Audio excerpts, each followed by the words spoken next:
नमस्कार दोस्तों, स्वागत है आपका एक बार फिर से सक्सेस कंपटीशन क्लासेस के यूट्यूब चैनल पे। मेरे साथ एक बार फिर से शमशाद मौजूद हैं इकोनॉमिक्स पे हमारी अगली चर्चा को आगे बढ़ाने के लिए।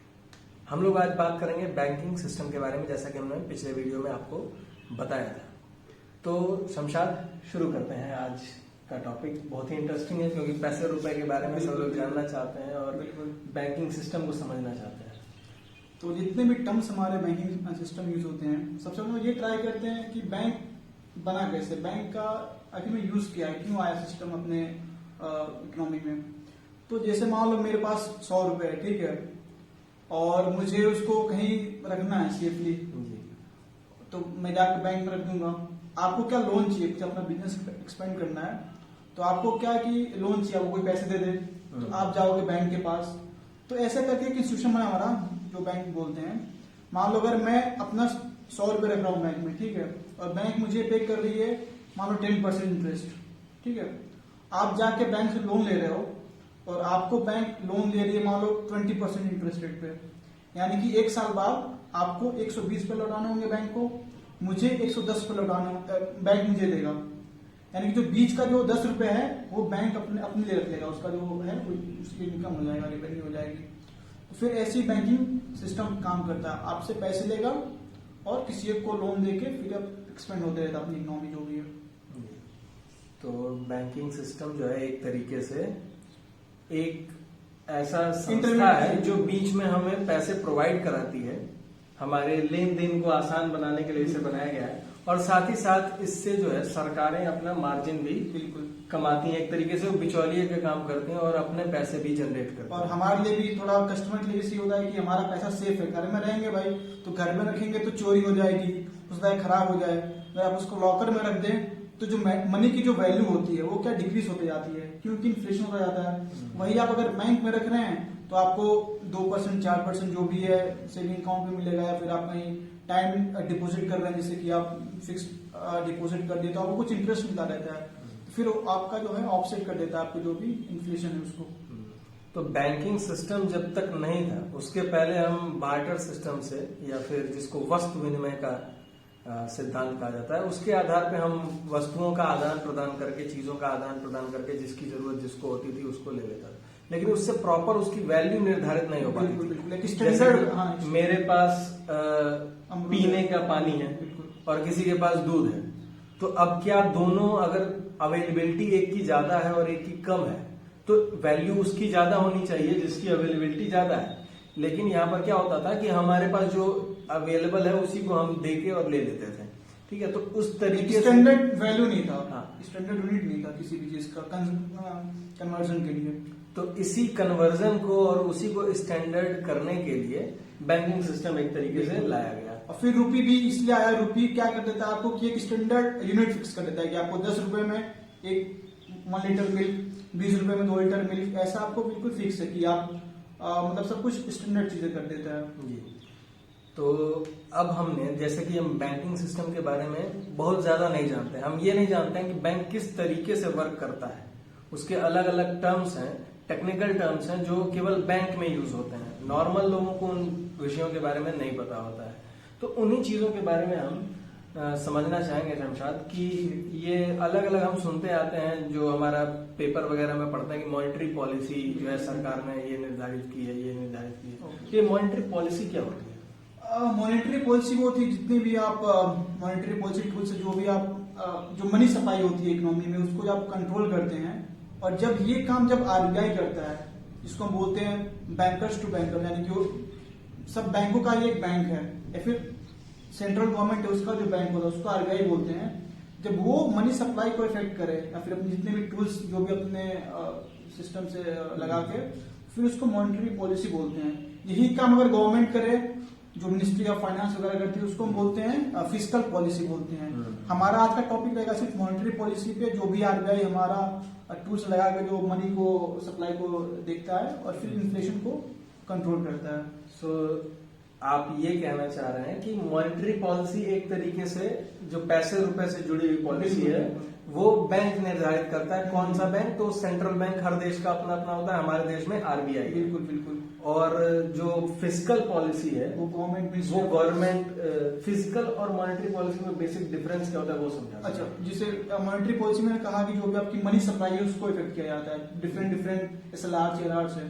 बट फिजिकल पॉलिसी में जो भी होती है आपकी जो डेप्ट सिक्योरिटीज होती हैं या फिर लॉन्ग टर्म डेप्ट शॉर्ट टर्म डेप्ट जो भी मिस मैनेजमेंट हमारा होता है, फिर बजट के थ्रू जो भी सरकार कैपिटल रेज करती है, तो वो सब चीजें जो बड़ी बड़ी होती है वो सब सरकार जो सरकारी बजट में जो चीजें शामिल होती हैं उसको हम एक तरीके से फिजिकल पॉलिसी के अंदर लेते हैं। हाँ, कि किस विभाग पे और किस क्षेत्र में हमारी सरकार को अपना पैसा खर्च करना है। जबकि मॉनेटरी पॉलिसी एक तरीके से हमारे देश में रुपए की स्थिति क्या है, किस दिशा में जा रहा है, मार्केट में हो रहा है, लिक्विडिटी है कि नहीं है, इन्फ्लेशन को अगर बढ़ाना घटाना है, तो उन सब चीजों के लिए मॉनेटरी पॉलिसी है।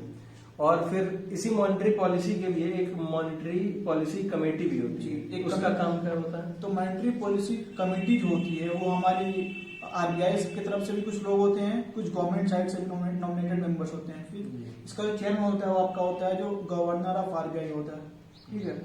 तो आप इसका चेयरमैन होता है। इनका मेन काम होता है कि जो इन्फ्लेशन होता है उसको हम एक कंट्रोल में रखें। जैसे हमारे यहाँ मानते हैं कि एमपीसी ने बोला है कि हम 4% ±2% के रेंज में रखेंगे, यानी कि हम 2% मिनिमम और 6% मैक्सिमम, इसी रेंज के बीच में अपना इन्फ्लेशन होना चाहिए।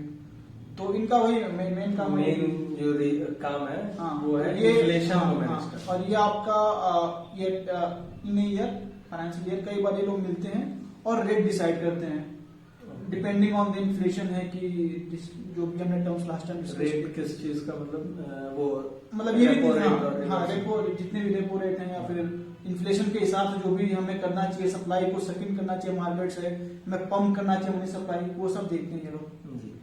तो जो अलग अलग टर्म्स यूज होते हैं, अभी आपने कहा कि रेपो रेट और रिवर्स रेपो रेट, ये सब जो है बैंकिंग से जुड़े हुए टर्म्स हैं, तो इन्हें जरा सा एक्सप्लेन करते हुए चले। ओके, तो हम लोग स्टार्ट करेंगे सीआरआर से, जिसको हम बोलते हैं कैश रिजर्व रेशियो। तो रिजर्व है मतलब कि कहीं रखा जाना है, कैश है मतलब कि इन द फॉर्म ऑफ कैश, यानी कि मान लो कोई बैंक है, ठीक है, उसके पास कहीं से डिपॉजिट आया 100 रुपए का, वो आरबीआई क्या बोलेगी कि तो क्या वो तो बैंक तो चाहेगा हम सब लोन दे दें पैसा पूरे आदमी को, बट उसमें दिक्कत ये होता है कि आप 100 लोगों को 2 लोन, ठीक है, वो आपको रिटर्न कर ही नहीं, एनपीए मान हो जाए। फिर उस केस में क्या है कि मतलब बैंक के पास कुछ पैसा होना चाहिए कि जो डिपॉजिट किए हैं उनको वापस कर सके। तो उस केस में क्या होता है कि जो हमारी आरबीआई होती है वो सर्टेन रेस्ट्रिक्शंस लगाती है बैंक्स पे कि आप इतना जो फिक्स्ड रेशियो है आप उसको अपने पास रखिए या फिर हमारे पास रखिए, ताकि इमरजेंसी के सिचुएशन जब एनपीए हो जाए, आपके पास पैसा ना रहे, फिर डिपॉजिट आपसे मांगने आए, आप उसको दे सको। तो जो सीआरआर होता है उसको बोलते हैं कैश रिजर्व रेशियो। और ये जो होता है कि जो कमर्शियल बैंक्स होती हैं वो आरबीआई के पास in the form of cash रखती हैं। तो वो डिपेंड कर 100 रुपए में मान लो उसका सीआरआर का है 4%, तो यानी कि 100 रुपए में से 4 रुपए वो आपको आरबीआई के पास रखना पड़ेगा कमर्शियल बैंक्स को। तो एक तरीके से उस चीज के लिए मान लीजिए कि अगर 100 रुपीज कस्टमर ने जमा किए बिल्कुल एक दिन में बैंक को, और बैंक जो है उसमें से चाहे तो वो पूरे उठा के दे सकती थी, हाँ, लेकिन रिजर्व बैंक ने क्या किया कि उसको कहा कि आप इतना कैश रिजर्व रखिए हमारे पास, ताकि आप जो है ये अच्छा ये चीज जो कैश रिजर्व रेशियो है ये बैंक में रहता है या रिजर्व बैंक? आरबीआई के पास रहता है। आरबीआई के पास रहता है। तो एक तरीके से ये इस पे इंटरेस्ट कोई नहीं देता आपको आरबीआई बैंक को, कि आपने रखा 4%, उस पे इंटरेस्ट आपको बैंक को आरबीआई नहीं देगा। ओके, तो कैश रिजर्व रेशियो पर आप लोग ये चीज समझते हुए चलिए, ताकि आपको अगर एग्जाम में तैयारी कर रहा हो या फिर रिवीजन कर रहा हो तो ये चीजें क्लियर होनी चाहिए कि कैश रिजर्व रेशियो पर कोई भी इंटरेस्ट नहीं देती है। बिल्कुल, आरबीआई आपको कोई इंटरेस्ट नहीं देगी, बैंकों को, सॉरी, और ये जो है आरबीआई के साथ बैंक के पास नहीं होगा, ये आरबीआई के पास जो है वो कैश पार्क किया जाता है। उसके बाद हम एसएलआर की बात करें, उसको बोलते हैं स्टैट्यूटरी लिक्विडिटी रेशियो, यानी कि लिक्विडिटी रेशियो। इसमें लिक्विडिटी की बात की गई है। लिक्विडिटी मतलब कि आप किसी भी चीज को कितना जल्दी आप in form of cash convert कर सकते हो। जैसे गोल्ड है, गोल्ड को आप बेच के कैश में कन्वर्ट कर लो। तो जो ये होता है एसएलआर बोलते हैं इसको, इसमें क्या होता है कि इसमें भी कमर्शियल बैंक्स को कुछ रेशियो जो 100 रुपए है उसमें से मान लो 20%, 18%, मान लो 20 रुपए, ठीक है। तो 20 रुपए क्या है कि वो पैसा जो है इनको in form of gold, government securities, ये अपने पास ही रखना होता है कि मान लो कहीं कुछ इमरजेंसी आया या फिर जो डिपॉजिट पैसा नाम में आया उसको हम लौटा सकें। तो ये और जो पैसा होता है, ये पैसा मतलब ये पूरा आरबीआई के पास नहीं रहता है, ये पैसा बैंक के पास ही रहता है। बट ये बैंक के पास में कैश में भी हो सकता है, गोल्ड के फॉर्म में भी हो सकता है, गवर्नमेंट सिक्योरिटीज के फॉर्म में भी हो सकता है। और इसका रीजन वही है कि आप अगर दिवालिया बैंक हो रहा है तो उसमें क्या है कि जितने पैसे डिपॉजिट के वो लौटा सके, सेफ्टी मेजर बिल्कुल रहेगी। तो एक तरीके से मान लीजिए कि अभी जैसे बैंकों में बहुत सारा एनपीए वगैरह हो रहा है, तो अगर जो कस्टमर है उनको बैंक निर्धारित कर देता है कि आपको 10,000 5,000 रुपए ही निकाल सकते हैं, तो वो कहाँ से आते हैं पैसे? वो पैसे इन्हीं सब चीजों से बैंक आपको प्रोवाइड कर सकता है, क्योंकि अगर वो सब कोई मांगने चले गए एक ही बार बैंक में, फिर तो बैंक में बहुत दिक्कत हो जाएगी। इसलिए वो वरना बैंक तो यही चाहेगा कि जितना उसको पैसा मिल रहा है वो सब लोन में दे दे, क्योंकि उसको अधिक से अधिक वहाँ पर फायदा उसको कमीशन मिल रहा है ना हर चीज का। मान लो 100 रुपए में, जैसे मैं बताया था पहले 10 रुपए कमा रहा था, 100 रुपए अगर आप 100 रुपए बैंक में रख रहे हैं तो आपको 4% का सेविंग अकाउंट मिल रहा है, 4% आपको सेविंग, बाकी सबको इंटरेस्ट में 8%। बाकी अगर वो कोई लोन भी देता है तो भी 8.5 से स्टार्ट करेगा, 15-20 तक चला तो जाएगा। बैंक तो वही चाहेगा कि मैं जितना ज्यादा हो सके लोन दे सकूं। बट अगर ऐसे ही करने लगा फिर तो हो सकता है दिवालिया जो एनपीए चल रहा है उसमें बहुत दिक्कत हो जाएगी। तो आरबीआई बोलता है कि आप कुछ पैसे अपने पास या फिर मेरे पास सेफ्टी में रखे, इसको खर्च ना करें। नहीं तो हम लोग घर पे भी करते हैं, अगर 100 रुपए कमा रहे हैं तो कहते हैं यार 20 रुपए कहीं रख दो यार, काम आएगा, गुल्लक में रख देते हैं। बिल्कुल बिल्कुल वही। तो एक तरीके से स्टैट्यूटरी लिक्विडिटी रेशियो एसएलआर जो है वो क्या करता है, तो वो एक तरीके से बैंकों का वो जो कस्टमर हैं उसके डिपॉजिटर हैं उनके पैसे को सुरक्षित रखने के लिए ये एक नेट बनाया गया है। और मैं बताना चाहूंगा कि जब बहुत पहले ये 40% था, मतलब अभी तो खैर 18 से 20% के आसपास होगा, I am not sure about the correct value, but ये पहले 40% था। मतलब सोचो कि बैंक अगर 100 रुपए कोई जमा कर रहा है, बैंक के पास 100 रुपया है, उसको 40 रुपीज सिर्फ ऐसे सेफ्टी मेजर रखना है, बाकी वो 60 रुपए में ही उसको लोन दे रहा है। बट अभी वो कम होते होते होते होते अभी सिर्फ 20 में आया। फिर जो नेक्स्ट टर्म होता है उसको बोलते हैं रेपो रेट। रेपो रेट बहुत ही इंपॉर्टेंट टर्म होता है। इसमें क्या होता है कि मान लो बैंक को लोन चाहिए, ठीक है, जैसे हमको लोन चाहिए तो हम बैंक के पास जाते हैं, तो बैंक को पैसे की जरूरत है तो आरबीआई के पास जाएगी। और ये शॉर्ट टर्म के लिए होता है, जो रेपो रेट होता है वो शॉर्ट टर्म के लिए होता है, तो उसके पास लोन ले जाएंगे आरबीआई के पास। और जो जिस रेट पे मतलब आरबीआई उसको पैसा देती है उसको रेपो रेट बोलते हैं। बट इसमें क्या होता है कि कुछ कोलेटरल होता है, यानी कि अगर बैंक कमर्शियल बैंक जाएगा लोन लेने मतलब आरबीआई से, उसको कुछ कोलेटरल दिखाना पड़ेगा, कुछ गवर्नमेंट सिक्योरिटी जो भी ऐसे हैं दिखाना पड़ेगा, वो देना पड़ेगा उसको आरबीआई को, और फिर पैसे लेना पड़ेगा। और इसको फिर ये एग्रीमेंट होता है कि आप कुछ दिन बाद, शॉर्ट टर्म जैसे हमने बोला, कुछ दिन बाद बैंक को आपका अपना जो भी है दिया है मतलब सिक्योरिटी से वापस ले लेगा और आरबीआई को पैसे दे देगा। इसको बोलते हैं, रेपो का फुल फॉर्म होता है रिपर्चेस रेट भी बोलते हैं इसको, रिपर्चेस रेट भी। यानी कि बैंक लोन लिया, कमर्शियल बैंक लोन लिया आरबीआई से, कुछ अपना गिरवी रख के सिक्योरिटीज, और फिर शॉर्ट टर्म में ही फिर उसने अपना सिक्योरिटी ले लिया और पैसे आरबीआई को दे दिए। और जो रेट होता है उसको बोलते हैं रेपो रेट। वो 4%, 6% जो भी हो, मतलब 6% आई थिंक वो चेंज होते रहता है हमेशा। जब ये रेपो रेट का हम सुनते हैं कि रेपो रेट बढ़ता है तो हम देखते हैं कि लोन जो है वो महंगा हो जाता है, और रेपो रेट घटता है तो लोन सस्ते हो जाते हैं। देखिए, या फिर हम ये कहते हैं कि सरकार जब चाहती है कि लिक्विडिटी कम हो मार्केट से, बिल्कुल बैंकों में पैसा जमा करना होता है, तो वो रेपो रेट बढ़ाती है, जिससे इंटरेस्ट रेट बैंकों में बढ़ जाता है। जैसे मान लो बैंक ने पहले मान लो 5% था इंटरेस्ट रेट, ठीक है, रेपो रेट 5% था। अब जो गया आरबीआई से मांगने पैसा तो उसको मिल रहा है 8%, 6% पे, यानी कि रेपो रेट हाई है। तो मतलब उस केस में क्या होगा कि बैंक भी तो अपना बढ़ा देगा ना, मतलब जो आपको लोन मिल रहा है उस हिसाब से। तो फिर ये सिंपल टर्म्स होते हैं, वही है कि मनी सप्लाई के फ्लो को कंट्रोल करने के लिए सब जो होते हैं। एक और टर्म होता है रिवर्स रेपो रेट। तो रिवर्स रेपो रेट में क्या होता है कि इसमें बैंक अपना पैसा है या आरबीआई को देती है, ठीक है, और आरबीआई एक तरीके से पैसा वहां पे डिपॉजिट, डिपॉजिट मतलब बहुत ज्यादा पैसा हो गया मेरे पास, तो मतलब इसको बोलते हैं कि अगर आरबीआई को मार्केट से मनी खींचना हो, मतलब सक करना उसको बोलते हैं, तो रिवर्स रेपो रेट में इंटरेस्ट बढ़ा देगा, फिर वो जाके वहां जमा करेगी, उसको पैसा मिलेगा। तो बैंक जो है जैसे मतलब रेपो रेट बढ़ता है तो रिवर्स रेपो घट जाता है। नहीं, रेपो रेट जब बढ़ेगा जी। तो आपके लोन महंगे हो जाएंगे, रेपो रेट जब कम होगा तो लोन सस्ते हो जाएंगे। रिवर्स रेपो रेट के केस में रिवर्स रेपो रेट हमेशा आपका रेपो रेट से कम ही होता है, क्योंकि आपको आरबीआई इतना तो इंटरेस्ट देगा नहीं, इंटरेस्ट में बिल्कुल। तो मतलब रेपो रेट मतलब कि बैंक लोन ले रहा है आरबीआई से, मतलब आरबीआई उसको पैसा दे रहा है। रिवर्स रेपो रेट मतलब कि आरबीआई बैंक मतलब जाके आरबीआई को अपना पैसा जमा कर रहा है, बिल्कुल। और ऐसे होता है बैंक रेट। तो बैंक रेट क्या होता है, जैसे मैंने आपको कहा कि जो रेपो रेट होता है वो शॉर्ट टर्म के लिए होता है, उसमें क्या कुछ कोलेटरल देके फिर पैसा लेता है आरबीआई से। बट बैंक रेट में क्या होगा कि कमर्शियल बैंक पैसा लेगा आरबीआई से, बट कोई कोलेटरल नहीं देगा, और ये लॉन्ग टर्म के लिए होगा, मतलब शॉर्ट टर्म के लिए, लॉन्ग टर्म के लिए। तो आप खुद ही सोचिए कि जब मैं कोलेटरल नहीं दे रहा हूं तो बैंक रेट ज्यादा होगा ना उसका interest rate compare to repo rate. तो अगर आपको दो तीन चीजें मान लो क्वेश्चन में पूछ दिया जाए कि bank rate is more than repo rate, बिल्कुल सही। Bank rate is long term compare to repo rate, बिल्कुल सही। और बैंक रेट में आपको कोई कोलेटरल नहीं दिया जाता है, बट रेपो रेट में कोलेटरल देके फिर लोन देते हैं मतलब आरबीआई से। तो ये तीन चीजें आपको क्लियर होनी चाहिए, बिल्कुल। इसके बाद हम लगातार सुनते आ रहे हैं कि मार्केट में या फिर बैंकों का एनपीए जो है लगातार बढ़ते जा रहा है, जिसकी वजह से सरकार जो है काफी चिंतित है। तो एनपीए है क्या, और इसका इफेक्ट जो है हमारी इकोनॉमी पे किस तरीके से पड़ता है, इन सब चीजों के बारे में थोड़ा सा।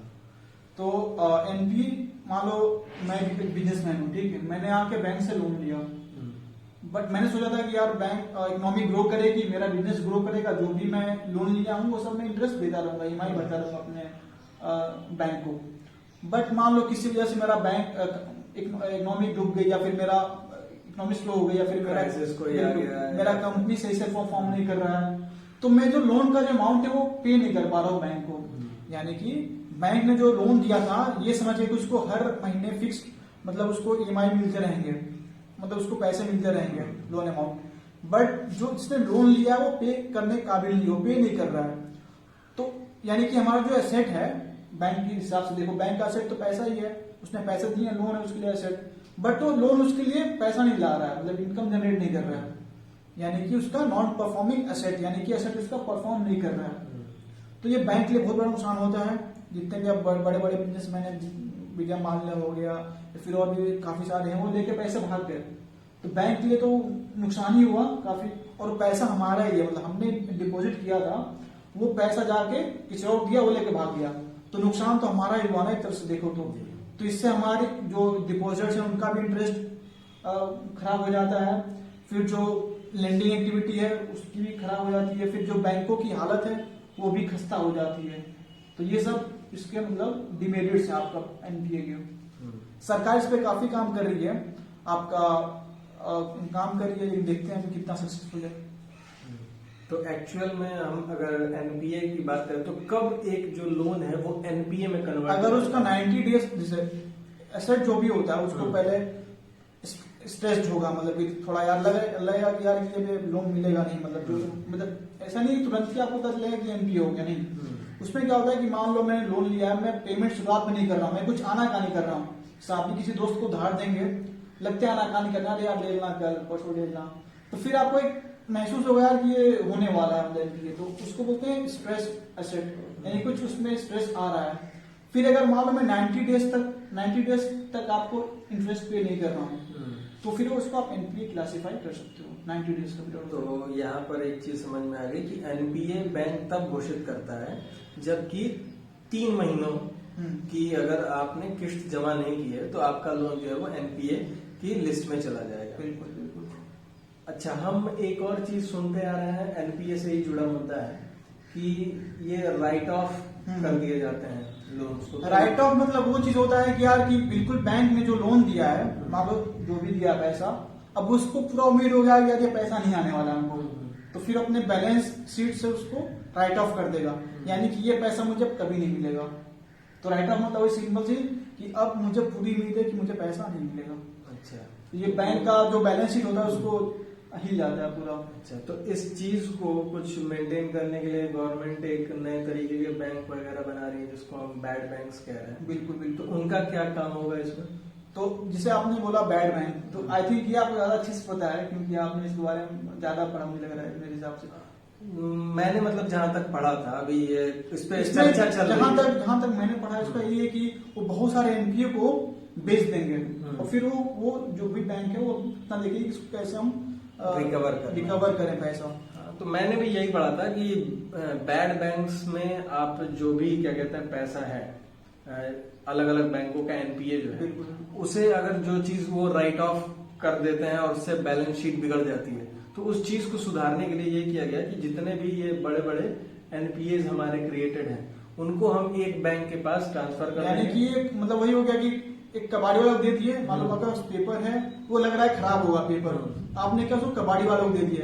अब कबाड़ी वाला आपने लेकिन हाँ उसको आप बहुत कम में दो, मान लो अगर एनपीए 100 रुपए का है वो सिर्फ आपसे 20-25 पैसे ही लेगा ना, आप यही उसमें कुछ उससे कम कर देगा और अब वो जितना हो सकता है उससे रिकवरी करने फिर की ये कोशिश ट्राई करेगा। करेगा कि हम कैसे रिकवर करें पैसा।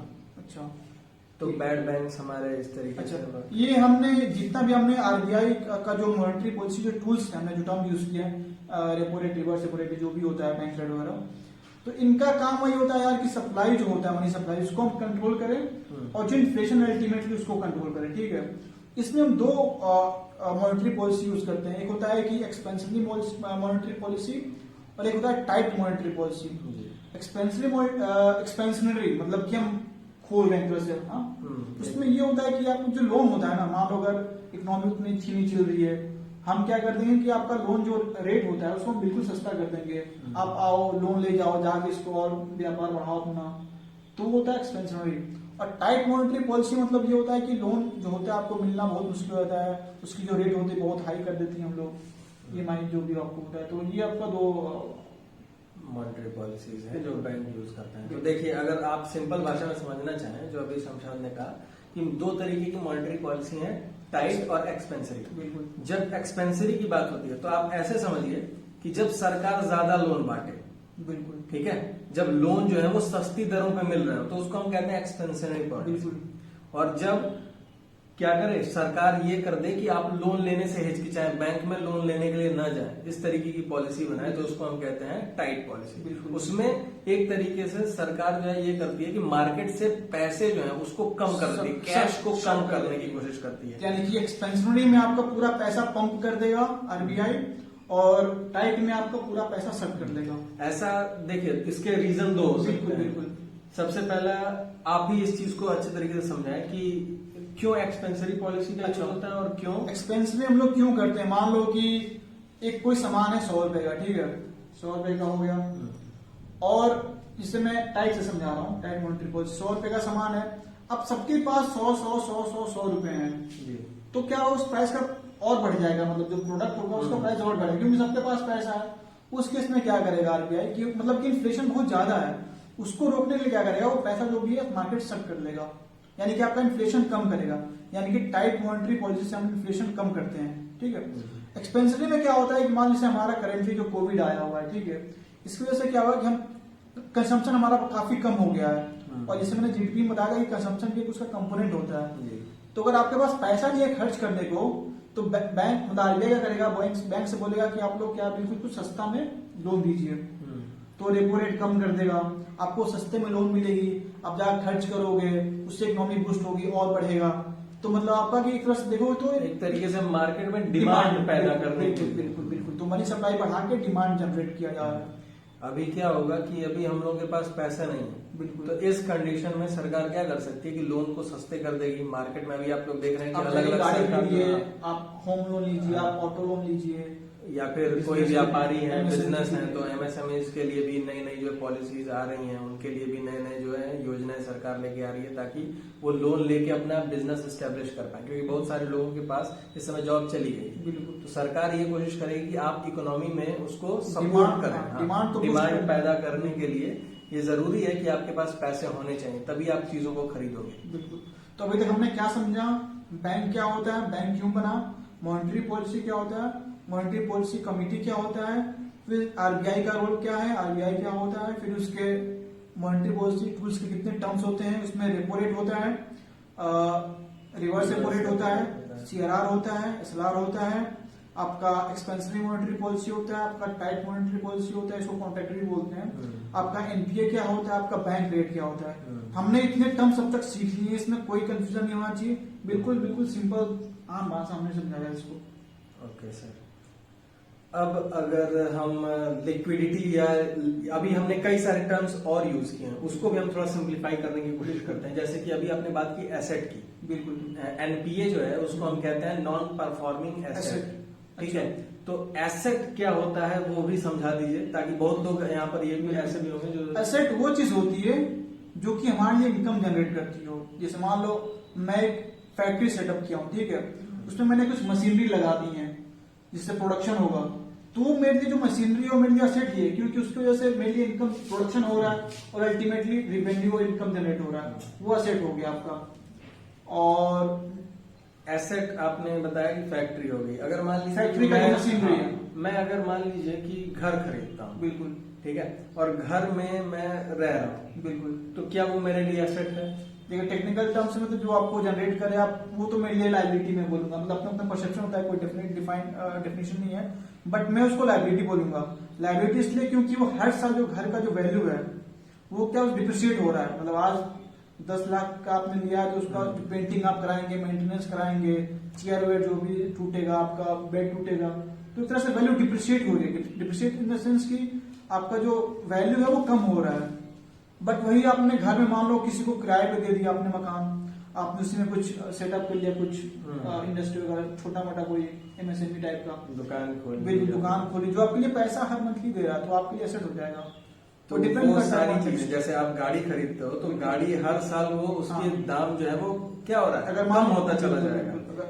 अगर मान लो आपने एक कार खरीदी, ठीक है, अपने पर्सनल यूज के लिए, और एक मैंने कार खरीदी बट उसको मैं ओला या फिर उबर में दे दिया चलाने को, तो ये तो मेरे लिए पैसा दे रहा है ना, ये आपको आप नहीं यूज के लिए कर रहे हो तो आपका पेट्रोल का खर्चा जा रहा है, मेंटेनेंस का खर्चा जा रहा है, तो वो डिपेंड करता है कॉन्टेक्स्ट। इसीलिए यहाँ पर जो बैंक में NPA की बात करें, नॉन परफॉर्मिंग एसेट, बैंक क्या करता है कि आपसे पैसे लेके ये पैसे बांटता है और उस पैसे पर वो पैसे कमाता है, इस वजह से वो उसके लिए एसेट का काम करता है, ठीक है। और अगर मान लीजिए वो एसेट जब आपको रिटर्न न दे या फिर वो एसेट ही डूब जाए, तो उसको हम नॉन परफॉर्मिंग एसेट कहते हैं, फिर अल्टीमेटली राइट ऑफ करना पड़ता है बैलेंस शीट। ओके, और कुछ हम टर्म्स जानते हैं, जैसे आप लोग बहुत लोग, खैर आज तो UPI का जमाना है, बट आप अभी भी काफी सारे बिजनेसमैन हैं जो कि नेफ्ट का यूज करते हैं। एक मिनट यहाँ पर रोकना चाहूंगा, एक और थोड़ी सी ओके, बिल्कुल। जैसे कि आपने कहा एसेट, और हम लाइबिलिटी की भी यहाँ पर समझा देते हैं कि लाइबिलिटी क्या है। जैसे कि बैंक में अगर कोई पैसे जमा करता है डिपॉजिटर, तो डिपॉजिटर जो है वो जो पैसे जमा कर रहा है उसे बैंक लाइबिलिटी है, वो बैंक को पैसे उस पर रिटर्न करने हैं, तो इसलिए वो लाइबिलिटी। तो लाइबिलिटी मतलब कि मान लो अगर मैंने बैंक में जमा किया तो बैंक की लाइबिलिटी है, यानी कि इज लायबल टू पे बैक मनी टू मी। जैसे आप नोट पे भी देखोगे उसमें लिखा होता है कि इज आई थिंक लायबल देने के बाद ये होना, यानी कि उसको रिटर्न करना उसकी लाइबिलिटी है। तो लाइबिलिटी टू एसेट और लाइबिलिटी दोनों जो है एक दूसरे के अपोजिट टर्म। पूरा आप जो भी चीज क्या कहते हैं जिससे आपको पैसे मिल रहे हैं, ठीक है, वो एसेट, और जिस पर आपको पैसे खर्च करने पड़े वो लाइबिलिटी है। जैसे कि आपके बच्चे आपकी लाइबिलिटी हैं, डिपेंड करता है, मतलब बच्चे हैं तो अगर कमा, छोटे छोटे बच्चे हैं, मैं उनकी बात कर रहा हूँ, मैं एडल्ट्स की बात नहीं कर रहा हूँ। अच्छा। बच्चे जो है वो किसी भी देश के लिए, किसी भी इकोनॉमी के लिए वो लाइबिलिटी है, उनकी एजुकेशन, उसकी हेल्थ, ठीक है, तो उनको आप, हाँ, बूढ़े लोग जो हो गए। और एसेट क्या होता है, हमारी आपकी तरह जो लोग यूथ हैं, जो लोग वर्किंग हमारे क्लास है, वो सब क्या है, हमारे एसेट है, हमारे देश की इकोनॉमी के एसेट हैं। अगर बैंकिंग के टर्म्स में हम समझने की कोशिश करें तो बैंकिंग के टर्म में अगर हम कह रहे हैं तो जो हमारे कस्टमर्स हैं, जो हमारे यहाँ पैसे जमा करते हैं, वो हमारे लायबिलिटी हो गई, उनके जो भी अकाउंट्स होंगे, और जो हमने लोन दिया, बैंक ने जो भी लोन दिया वो उसके एसेट हो गए। बिल्कुल बिल्कुल बिल्कुल, बहुत अच्छे शब्दों आपने समझाया है, सिंपल बिल्कुल।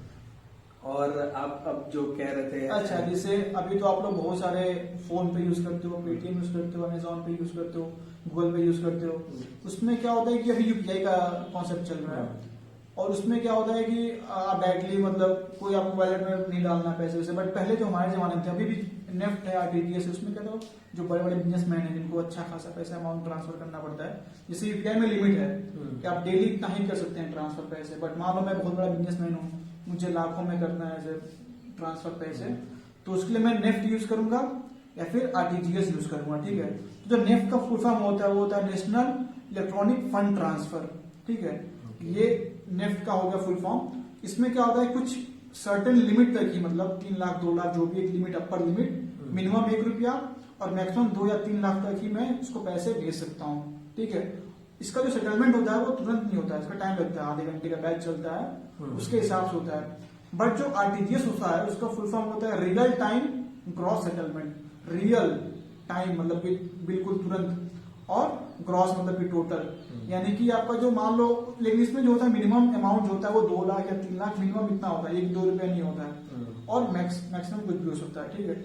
यानी कि 2 या 3 लाख से ऊपर जो भी पैसा होता है उसमें हम आरटीजीएस यूज करते हैं, और ये तुरंत हो जाता है, आप तुरंत भेजो एक बैंक दूसरे अभी में। दरअसल मैंने अभी किया आरटीजीएस, बिल्कुल से ही पैसे ट्रांसफर हुए हैं।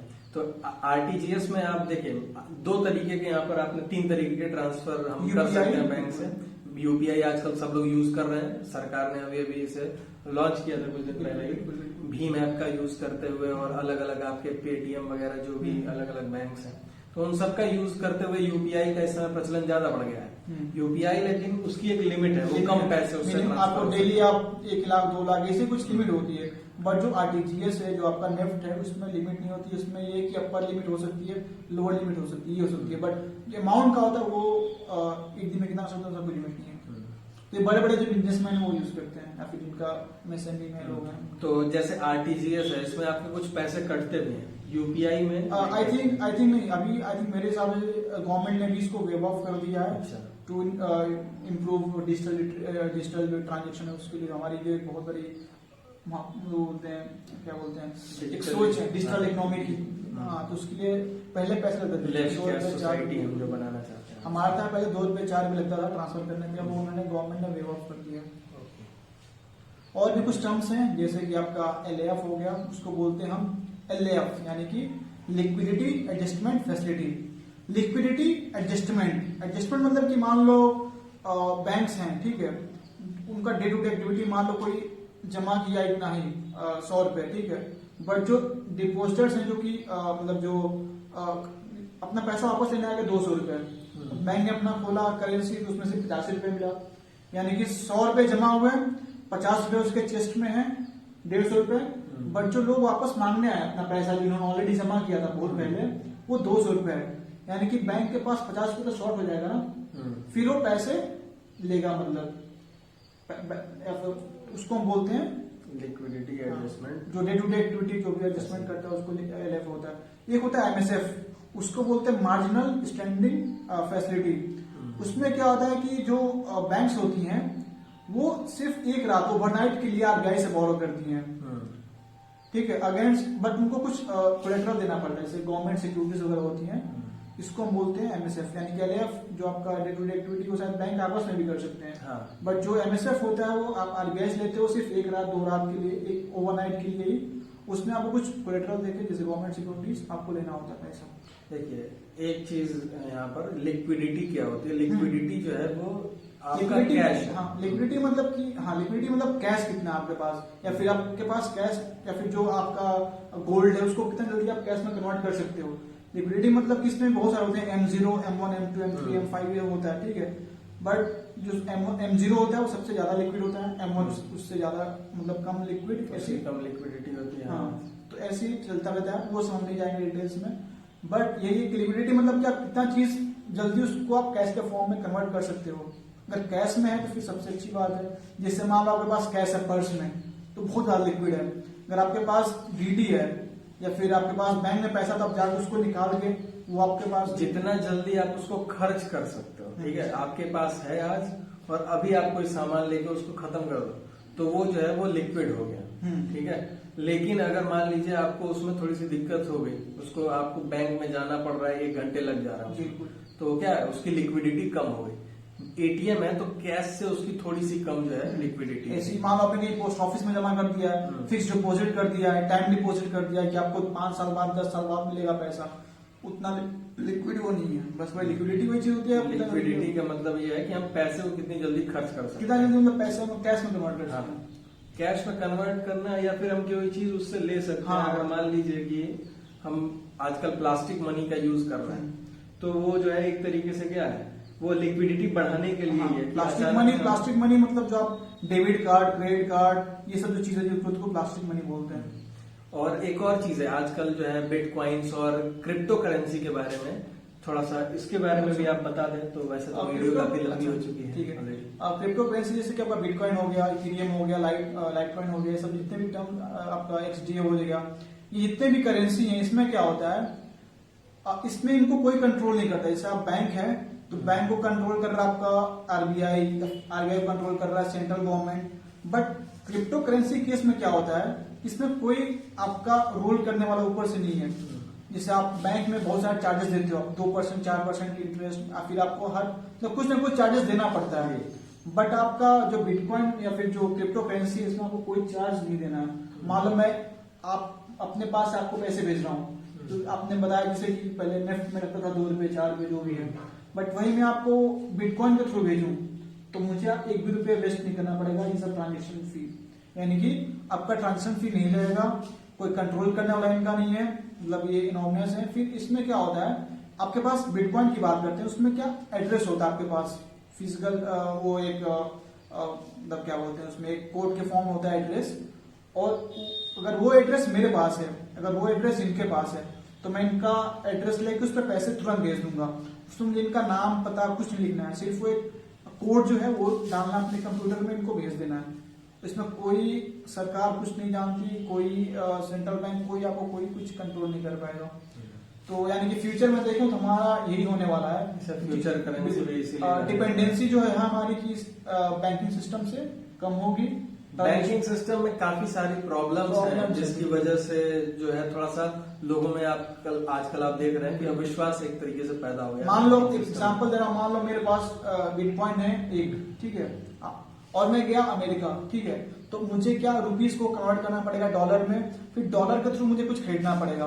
बट अगर मेरे पास बिटकॉइन है तो वो तो पूरा यूनिवर्सली एक्सेप्टेड करेगा, हर जगह उसकी वैल्यू उतनी है, तो मैं वहां जाके कन्वर्ट न करा के डॉलर फॉलोर में वैसे ही मैं बिटकॉइन में पे कर दूंगा। तो आपका जो ईज ऑफ एक्सेस है वो बहुत कम हो जाएगा, आसान हो जाएगा। इसके काफी सारे फायदे हैं और कुछ जो है इसके नुकसान भी है। नुकसान ये है कि अगर मान लो आपने इनका एड्रेस गलत डाल दिया, जो एड्रेस मैंने बोला कोड, अगर कोड में कुछ मिस्टेक हो गया कि वो कहीं और चला गया, फिर चला गया, आपको फिर वो रिटर्न नहीं। एक होगा। बार जो पैसे आपके अकाउंट से निकल गए उसको दोबारा आप पाने की कोशिश। जैसे बैंक में होता है कि आप कहीं ट्रांसफर करने जाओ तो कुछ 1 यूनिट इधर उधर हो गया, फिर आप कंप्लेन करके फिर उसको वापस ले सकते हो। भाई जैसे आपने बात कही कि इसमें कोई गवर्निंग अथॉरिटी नहीं है, माइनिंग के थ्रू जो है ये पैसे आते हैं और सारे पैसे जो है इनके कुछ एल्गोरिथम होते हैं जो कि जितने भी हैकर्स हैं वो सॉल्व करते हैं, फिर उनको सॉल्व करने के बाद एक बिटकॉइन मिलता है। सबसे दूसरी बात यह है कि जो बिटकॉइन की जो टोटल जो अमाउंट है, टोटल जो क्वांटिटी है लिमिटेड है, यानी कि वो मान लो 85 एक तरह से मान लो, ठीक है। अब 85 है तो 50 मतलब कि उसकी जो जितना यूज करेंगे लोग उतना ही उसकी वैल्यू बढ़ते जाएगी। बट मान लो नोट्स में क्या होता है कि प्रिंट करते जाओ, इन्फ्लेशन लेकिन बढ़ेगा उससे। तो प्लस माइनस दोनों चीजें प्रिंट तो होती हैं, क्योंकि हमारी इकोनॉमी देखिए जब स्टार्ट हुई थी तो उस समय हमारी इकोनॉमी में बहुत ज्यादा पैसे नहीं थे, लेकिन इस समय बहुत ज्यादा रुपए हैं। तो हमने अपने रुपए की वैल्यू जो है वो कम हो गई, लेकिन हमारे पास रुपए ज्यादा हो गए। तो इससे लेकिन इन्फ्लेशन हो जाए, मान लो अगर सबके पास पैसा हो गया, सबके पास कैश है, फिर इन्फ्लेशन बढ़ जाता है, फिर वही आ गया अपना रिवर्स रेपो रेट जो भी। और इसमें जो है ये यूनिवर्सल है, ये पूरे ग्लोब पर है, पूरे ग्लोब पे चलेगा, तो इसमें बहुत ज्यादा इन्फ्लेशन का भी इफेक्ट जो है वो पैसे नहीं आने वाला। जैसे आप नोट प्रिंट करते हो, आपका कुछ फिक्स्ड उसमें पैसा वेस्ट होता है फालतू का। जैसे आप सिक्का बनाओ 1 रुपए का, उस पर शायद आप 1 रुपए ज्यादा वेस्ट कर दोगे बनाने में, बट इसमें बिटकॉइन में आपको कोई फालतू का पैसा नहीं। लेकिन इसकी वैल्यूज जो होती हैं वो तो फ्लक्चुएट होती है। ये सबसे दिक्कत ये है कि क्योंकि कोई गवर्निंग बॉडी नहीं है तो कोई रेगुलेट करने वाला नहीं है। इसकी वैल्यू क्या पूरा इकोनॉमिक में बोलते, इकोनॉमिक टर्म्स में बोलते हैं सप्लाई एंड डिमांड। अगर सप्लाई बहुत ज्यादा हो गई तो वैल्यू गिर जाएगी, डिमांड बहुत ज्यादा हो गई तो वैल्यू बढ़ जाएगी। तो ये फ्लक्चुएट होती रहती है। बबल बस्ट भी अभी कई बार लोग यूज करते हैं, क्या होता है ये क्रिप्टो करेंसी बबल बस्ट हो जाए तो आरबीआई ने पहले क्या बैन कर दिया था हमारी क्रिप्टो करेंसी। जितनी बैंक उनको बोला कि आप जो पैसे इसके थ्रू लगा रहे हैं उसमें आप उसको भी स्टॉप कर दो। But I think recently RBI ने भी कुछ रिलैक्स अनाउंस कर दिया है या और काफी सारे जगहों पे पिज्जा उजा हाउस पे जापान में तो ये लीगल है, कई जगह करेंसी वो करेंसी के फॉर्म में यूज हो रहा है। और एक जापानीज अमेरिकन ही इसके क्या कहते हैं आविष्कारक हैं एक तरीके एनोमिनस है जिनका आई थिंक वो सातानोगी से कुछ नाम है, संतोषी नाकामोटो कुछ ऐसे ही है नाम, मुझे भी कुछ क्लियर नहीं है। तो फिर बैंकिंग में ही सब हो गया। और भी कुछ टर्म जैसे कमर्शियल बैंक हो गया, आपके कोऑपरेटिव बैंक हो गए। तो ये सब हम कमर्शियल मतलब क्या होगा, जो भी आपका एसबीआई है, पीएनबी, जो नॉर्मल जो कमर्शियल। मैं थोड़ा सा मतलब ये चाहूंगा कि ये जो कॉमर्शियल ये सब बैंक्स के जो अलग अलग टाइप्स हैं इसमें हम अलग से एक वीडियो बना लें, क्योंकि उसमें भी काफी सारी चीजें हैं जो डिटेल में आ जाएंगी। स्मॉल बैंक हो गया, ये फाइनेंस बैंक हो गया जो होते हैं आपके, स्मॉल फाइनेंस बैंक हो गया आपका, और कमर्शियल आपका बैंक जो पेमेंट्स बैंक का भी हो गया है, जैसे Airtel payments bank, Paytm payments bank. इन सब चीजों के बारे में, आरबीआई के बारे में, हम इन सब चीजों के बारे में एक लंबी वीडियो उस पर भी बना सकते हैं। बिल्कुल। तो मैं चाहूंगा कि इसको यहीं पे हम राउंड अप करते हैं कि हमने ये देख लिया कि क्या क्या चीजें हमने यहाँ पर आज के इस वीडियो में पढ़ी हैं। सबसे पहले हमने ये जाना कि बैंकिंग सिस्टम क्या है, ठीक है, क्यों इसका यूज किया गया। हमने ये बताया कि बार्टर सिस्टम क्या था, जिसके आधार पे हम अपने पैसों का, अपने जरूरतों का, चीजों को आदान प्रदान किया करते थे। लेकिन वो सिस्टम जो था वो बहुत ज्यादा सूटेबल नहीं था, ठीक है। आपको अलग अलग जगहों पर अलग अलग चीजों की वैल्यू अलग अलग बदलती रहती है। तो उसके हिसाब से जो है हम उसके बारे में पढ़े, उसके बारे में थोड़ा सा हमने समझा कि क्यों किया जाता है इस तरीके से, मनी का यूज किस तरीके से आया, और फिर उसके बाद बैंकिंग सिस्टम किस तरीके से वर्क करता है। उसके अलग अलग हमने डिफरेंट जो है टर्मिनोलॉजी उनको देखा। उसमें आपको सीआरआर के बारे में, एसएलआर के बारे में, रिवर्स रेपो और इन सब रेट्स के बारे में, बैंक रेट के बारे में, बैड बैंक के बारे में, हमने सब कुछ जो है एक एक चीज को आराम से डिस्कशन किया है। उम्मीद करता हूँ कि आप लोग जो है इन सब चीजों को अच्छी तरीके से समझ पाए होंगे। कोई दिक्कत हो, आपको कोई चीज नहीं समझ में आई हो, आप चाहते हैं कि हम इन चीजों के बारे में और डिटेल में डिस्कशन करें, तो आप नीचे कमेंट सेक्शन में हमें वो टॉपिक्स भेज सकते हैं। किस टॉपिक पे इकोनॉमिक्स के आप चाहते हैं कि हम जो है वीडियो बनाएं, तो वो भी आप कर सकते हैं। तो इससे जो है इस सीरीज में हमने आपका जो बेसिक है जीडीपी, जीएनपी, एनएनपी और जितना भी हमने वो टर्म क्लियर कर लिया। फिर आज बैंकिंग का पूरा हमने क्लियर किया। इसे हम क्लियर करते रहेंगे जो भी इकोनॉमिक्स के टर्म्स हैं। अब इसको मैं चाहूंगा कि आप लोग कुछ न्यूज़पेपर भी पढ़ा करो। आपको ऑनलाइन सब कुछ मिल जाएगा, जैसे फाइनेंशियल टाइम्स है, इकोनॉमिक एक्सप्रेस, जितने भी सब पेपर हैं वो सब आप पढ़ा करो प्लीज। तो बहुत बहुत धन्यवाद आप लोगों का। अभी तक अगर आप लोग इस वीडियो को देख रहे हैं तो हमारे वीडियो को लाइक कर दीजिए, अपने दोस्तों के साथ शेयर कीजिए और इस चैनल को सब्सक्राइब कर दीजिए। आप लोगों का बहुत बहुत धन्यवाद।